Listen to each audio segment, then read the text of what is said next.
गीत सुना दूं प्रेयसी, तेरे जुल्फों की छाँव में बहुतों गीत लिखे हैं हमने बैठ के अपने गांव में। शनिवार का दिन और कहते हैं कि शनिदेव सबसे ज़्यादा खुश तभी होते हैं जब आप पीपल में जल देते हैं।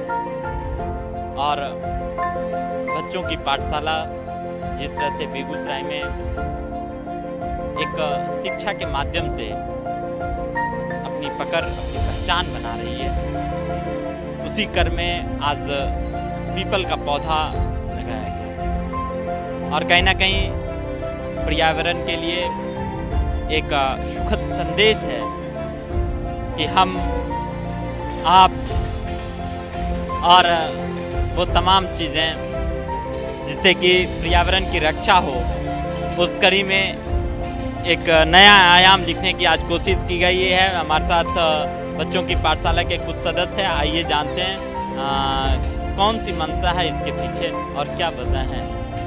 हमारे साथ सुमित हैं। सुमित भाई, पीपल कितना ज़रूरी है पर्यावरण के लिए?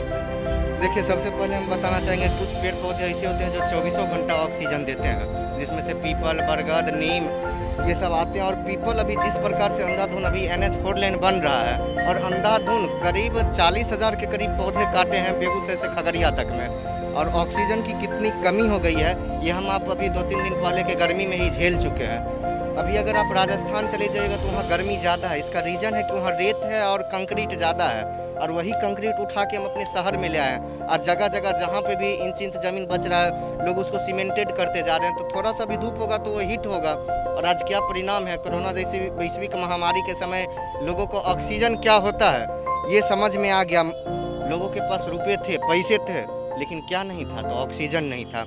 प्लांट से तैयार किया जा रहा था, लेकिन कितना कॉस्टिंग पड़ रहा था, जो कि ये पेड़ पौधे हमें बिल्कुल फ्री में, मुफ्त में देते हैं। और अगर ये आज पर्यावरण संरक्षण नहीं होगा तो आने वाली पीढ़ियां इसका अंजाम भुगतेगी। हम आप तो भुगत ही रहे हैं, लेकिन हमारी आगे आने वाली जो जनरेशन होगी ये और ज़्यादा इसके जो परिणाम है, भयंकर परिणाम आने वाले हैं। इसलिए लोगों से निवेदन हम यही करेंगे कि जहाँ आपको जगह दिखे उस अनुरूप पौधा लगाइए। एक बात और, कनेल का जो पौधा होता है वो ज़्यादा से ज़्यादा वो भी लगा सकते हैं, चूँकि वो प्रदूषण को अपनी ओर आकर्षित करता है, इसलिए रोड डिवाइडर पे कनेल ही लगाया जाता है। बाद बाकी ऑर्नामेंटल फ्लावर ऑक्सीजन नहीं देते हैं। अभी तो हम लगातार लोगों को देखते हैं कि ऑर्नामेंटल फ्लावर, अभी 5 जून विश्व पर्यावरण दिवस के दिन तो अड़हुल लगा रहे हैं, गुलाब लगा रहे हैं। ठीक है, वो सुंदरता के लिए अच्छी बातें हैं, लेकिन वो ऑक्सीजन प्लांटेड नहीं है। ऑक्सीजन प्लांट लगाइए। आप घर में एरिका पाम लगा सकते हैं, स्नेक प्लांट लगा सकते हैं, मनी प्लांट लगा सकते हैं। ये भी ऑक्सीजन देते हैं, तो ये घर के अंदर भी आप लगा सकते हैं। अच्छा सुमित भाई, कोरोना में बच्चों की पाठशाला बंद रही, फिर भी एक सुखद संदेश जो देने का काम किया है आप लोगों ने पर्यावरण बचाने का, इसके पीछे की मंशा क्या है? इसके एक ही मंशा है कि अभी हम जो लगातार, अभी हम आपको बताएं कि ऑक्सीजन की लगातार कमी हो रही थी और पेड़ पौधे बहुत 40,000 पेड़ कटा है। एक समझ लीजिए कि एक ऑक्सीजन फैक्ट्री। ये जो पौधा भी ये देख रहे हैं ना लगाए हैं, ये नहीं है कि अभी हम लगा दिए तो ऑक्सीजन देना शुरू हो जाएगा। ये जब पेड़ बन जाएगा इसके बाद 5 साल के बाद ये ऑक्सीजन देना शुरू करेगा। तो अभी से अगर हम लगा रहे हैं तो ये 5 साल के बाद का मेहनत का फल इसका दिखेगा। और ऑक्सीजन अगर स्वच्छ हवा अगर नहीं मिल पाएगी, आज बच्चे का जन्म जैसे होता है निमोनिया पाया जाता है, ये सब वायु प्रदूषण के कारण है। आज लोगों को थोड़ा सा भी दूर जाना रहता है शहर के अंदर, अगर 1 किलोमीटर 2 किलोमीटर का सफ़र तो साइकिल से तय कर सकते हैं, पैदल कर सकते हैं, ई रिक्शा के माध्यम से कर सकते हैं लोग, लेकिन लोग मोटरसाइकिल से जा सकते हैं। शहर में जाम जो है, जाम का भी एक कारण कहीं ना कहीं ये है। अगर मान लीजिए कि ऑफिस टाइमिंग है तो ऑफिस टाइमिंग किसी का ज़्यादा दूर नहीं रहता है, इवनली 4 किलोमीटर के अंदर के ही रेडियस से लोग आते हैं। क्या उतना ई रिक्शा से नहीं जा सकते हैं, पैदल नहीं जा सकते, या साइकिल से नहीं जाया जा सकता है? आजकल साइकिल से चलने वाले लोगों को हीन दृष्टि से देखा जाता है। और चूँकि इकोनॉमी के भी दृष्टिकोण से देखा जाए तो इकोनॉमी के लिए भी वो खतरा है साइकिल वाले। तो यही निवेदन करेंगे, पेट्रोल डीजल तो अभी 100 के पार हुआ है, लेकिन साइकिल से चलिए। पर्यावरण अगर बचेगा तभी हम आप बचेंगे। आज बड़े बड़े राजघराने में लोग देख रहे हैं कि आप, अभी हम आपको 50 लाख रुपया दे देंगे ना तो आप एक बहुत बड़ा बिल्डिंग बना सकते हैं, लेकिन 50 लाख रुपया में एक पेड़ नहीं ला सकते। हाँ, अगर एक वो कहे ना थेथरई की भाषा अगर कहा जाए तो कहीं का प्लांट ट्रांसप्लांटिंग करके हम ला सकते हो, उसमें थोड़ा सा खर्च होता है। तो ट्रांसप्लांटिंग करके भी अगर हम लाते हैं तो फिर उस जगह को तो जगह खाली हो गया है ना। हम जगह खाली कर सकते हैं, भर नहीं सकते हैं। बिल्कुल। और लोग कहते हैं कि अच्छा पेड़ पौधा लगवाए वाला है गन, तो असली वैल्यू तो कोरोना में समझ में आ गया ना, पेड़ पौधा कितना ज़रूरी है। तो ये 100 प्लांट लगाइए, बेशक लगाइए, चूँकि खूबसूरत वो लगता है। और एक सबसे भी अच्छा बात बताते हैं, अभी जैसे मान लीजिए पीछे का सीन कैमरा वाले भैया दिखा ही रहे हैं, अगर यहाँ पे अगर रात आपको सोने के लिए कहा जाए और सुबह आपको ये सीन नज़र पड़े तो ऑटोमेटिक है कि आपका मूड कैसा होगा ये जान लीजिए। और इसी के जगह अगर कुछ 100 प्लांट फूल वगैरह अगर लगा देते हैं उसके बाद उठिए तो कैसा आपको लगेगा, खुद परिकल्पना करके देखिए। और फलाना ने नहीं किया, चिलाना ने नहीं किया, आपने क्या किया पहले ये हमको देखना होगा। भले एक पार्टी है जिसने कहा था कि हम सक्रिय जो हमारे कार्यकर्ता बनेंगे उतना पौधे लगाएंगे, हमने 50 लाख कार्यकर्ता बनाए हैं, 50 लाख पौधारोपण हुआ, पेड़ कितने बने ये मायने रखता है। जबकि उसी पार्टी के मैंने जिलाध्यक्ष को देखा कि गमला में पौधा लगा रहे थे, तो ठग किसको रहे हैं? कहते हैं जननी जन्मभूमि स्वर्ग से भी महान, और इस माँ को ठगने का काम कर रहे हैं। लोग कहते हैं धरती माँ है, तो किसको ठग रहे हैं? अगर आप पर्यावरण के साथ खिलवाड़ कर रहे हैं, सुरक्षा के साथ खिलवाड़ कर रहे हैं, तो किसको ठग रहे हैं? आप अपने आप को ठग रहे हैं। ये नहीं देखिए कि हमने फलना को ठग लिया, चिलना को ठग लिया, आप अपने आप को ठग रहे हैं। बिल्कुल, जिस तरह से सुमित भाई ने कहा कि आप अपने आप को ठग रहे हैं, दूसरे किसी को नहीं ठग रहे हैं। आप बेशक पौधे लगाइए, सुंदरता बढ़ाइए, लेकिन जो ज़रूरी है जननी जन्मभूमि स्वर्गादपि गरीयसी, और हम लोगों से जानते हैं उनकी राय। हमारे साथ विकास भाई हैं जो यहाँ बच्चों की पाठशाला में अपना योगदान दे रहे हैं। विकास भाई, ऑक्सीजन कितना ज़रूरी है? ऑक्सीजन तो आज के समय में बहुत ही ज़रूरी है, क्योंकि जनसंख्या बहुत अधिक हो गई है और इसके सरकार के द्वारा 4 लाइन 8 लाइन 6 लाइन बनाने के दरमियान में पेड़ पौधा काटा जा रहा है। इससे बहुत ऑक्सीजन की कमी हो रही है। सरकार इस बारे में सोच नहीं रही है, लेकिन हम लोग मिल के मैक फाउंडेशन के तरफ से ही पेड़ पौधा लगा के योगदान दे रहे हैं। इसमें रोशन सर का बहुत ही बड़ा योगदान है, इसमें सभी लोगों का भी बहुत बड़ा योगदान है। अच्छा, बच्चों की पाठशाला में कितना मज़ा आता है? सच पूछें बच्चों की पाठशाला में बहुत ही मज़ा आता है, क्योंकि इसमें नन्हे मुन्ने से एकदम आर्थिक रूप से कमज़ोर छात्र रहते हैं, तो उनको पढ़ा के जागृत करना ही हम लोग का लक्ष्य है। इससे बहुत ही मन उत्साहित होता है। देखिए, बच्चों की पाठशाला खोलने का मुख्य मकसद मेरा ये था कि हम अपने समय का सदुपयोग कर सकें। शाम के वक्त जो हम लोग इधर उधर घूम के जो समय व्यर्थ करते थे, उस समय का हमने यहाँ सदुपयोग किया, और जो ही हम लोगों से संभव हो पाया, समाज से जो संभव हो पाया, सरकार की मदद के बिना जन सहयोग से हम लोग यहाँ पर जो है पाठशाला संचालित करते हैं। और जो ही हम लोगों को आता है यहाँ के बच्चों में हम लोग शिक्षा देने का काम करते हैं। और साथ ही साथ बच्चे को शिक्षा के साथ साथ पर्यावरण के क्षेत्र में जागरूक करने के उद्देश्य से हम लोग जन सहयोग से आज पौधारोपण कर रहे हैं। हुआ क्या है कि कोरोना के समय में हज़ारों हजार रुपये ऑक्सीजन बिक रहा था, ऑक्सीजन की भारी कमी थी, ऑक्सीजन के बिना हज़ारों लोगों की जानें चली गई। तो हम लोगों के मन में आया कि क्यों ना इस बच्चे से पौधा को लगवाया जाए, जिससे इस बच्चे के अंदर ये लगेगा कि ये पौधा मैंने लगाया है, इसकी वो लोग देखरेख करेंगे, इनके घर के बगल में वो पौधा होगा तो ये लोग देखरेख करेंगे और सही ढंग से ये पौधा विकास करेगा। और एक पीपल का पौधा लग जाने से मुझे लगता है कि हज़ारों लोग इसका लाभ ले पाएंगे और लगभग 200-300 वर्षों तक इसका लोग लाभ लेते रहेंगे। ऑक्सीजन अधिक जब ये लोग पौधा देगा, बड़ा जब पौधा हो जाएगा, तो बीमार होने की भी संभावनाएं बहुत कम रहती है।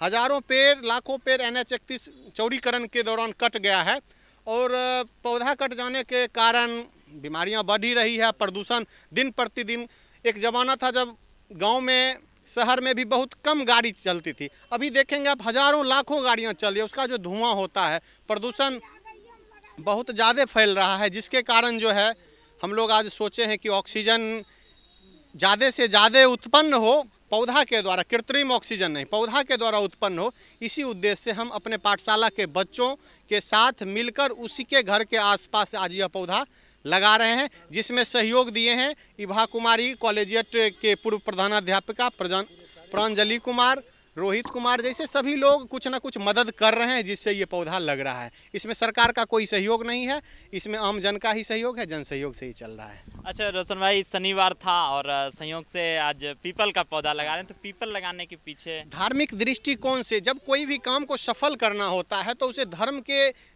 क्षेत्र से भी जोड़ते हैं तो बच्चे में भी वो कुछ भावना होती है। हम लोग हिंदू धर्म से आते हैं और हिंदू धर्म में पीपल का पौधा लगाना काफ़ी शुभ माना जाता है और शनिवार के दिन खास करके लोग शनिवार के दिन पीपल के पौधे में जल अर्पित करते हैं और भगवान का नाम लेते हैं। तो दोनों काम हो गया, पर्यावरण का भी काम होगा और कुछ धर्म का भी काम होगा, इसलिए आज शनिवार का चयन किया गया।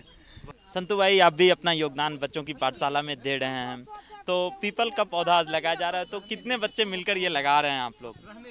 बच्चे तो लगभग 25-30 हैं और सभी बच्चों के घर के आगे ही लगाया जा रहा है, जिसके कारण बच्चों में पर्यावरण के प्रति जो है जागरूकता हो, और इसी को लेकर के बच्चों की पाठशाला के तहत ये अभियान छेड़ा गया। अच्छा, पीपल के पौधा लगाने के पीछे कोई खास वजह, कोई खास मंशा? पीपल का पौधा लगाने के पीछे ये मंशा है कि सर पीपल ही एक पौधा है जो कि 24 घंटे तक ऑक्सीजन देती है, और इससे ये होगा कि ऑक्सीजन लेवल जो धीरे धीरे घटता जा रहा है शहरों में पेड़ पौधे की कमी के कारण, तो ऑक्सीजन पीपल बहुत ज़्यादा देगा। इसी कारण से पीपल का ही पौधा चयन किया गया और ये 200-300 साल तक जिएगा भी, तो इसीलिए। हमारे साथ बिंदु मैडम है और ये भी बच्चों की पाठशाला में बहुत दिनों से जुड़ी है। मैडम, आज जिस तरह से पर्यावरण के लिए एक शिक्षा दी जा रही है बच्चों की पाठशाला के माध्यम से, तो इसके पीछे की वजह क्या है? इसके पीछे की वजह है कि प्रदूषण बहुत अधिक बढ़ रहा है और ये वृक्ष की कटाई से ही ऐसा हो रहा है, इस बात को सब लोग जानते हैं। तो जितना ज़्यादा से ज़्यादा वृक्ष लगाया जाएगा और उसमें भी वैसा पौधा जिसमें कि 100% ऑक्सीजन देता है, तो इसलिए भी लगाया जा रहा है। और दूसरी बात है कि हम लोग सनातन धर्म के लोग जितने भी हैं वो ये मानते हैं कि पीपल के वृक्ष पर सभी देवी देवताओं का निवास होता है और हम लोग उसको शनिवार के दिन जल डालते हैं, या जैसे सोमवारी अमावस्या होती है तो लोग पीपल में जल ही नहीं डालते हैं, उसके चारों तरफ धागा भी बांधते हैं। तो हमारे पूर्वज जो थे वो पर्यावरण को देखते हुए जितने भी धर्म की स्थापना हुई है वो पर्यावरण और हमारे सामाजिक दृष्टिकोण से कैसे हमारा बचाव हो, इसको देखते हुए हम लोग इसको कर रहे हैं कि बच्चों में ये आस्था आवे कि हम वृक्ष को काटे नहीं, लगावे, और इससे हमको क्या फ़ायदा होगा भविष्य में। अच्छा, बच्चों को क्या फ़ायदा होता है? जो छोटे छोटे बच्चों के साथ आप रहते हैं, दिन भर रहते हैं, तो उसको क्या फ़ायदा होता है इससे? जब वो हम क्या करते हैं उसी बात को वो देखते हैं। जिस घर में लोग भर दिन मोबाइल देखते हैं बड़े लोग, तो बच्चे भी वही सीखते हैं।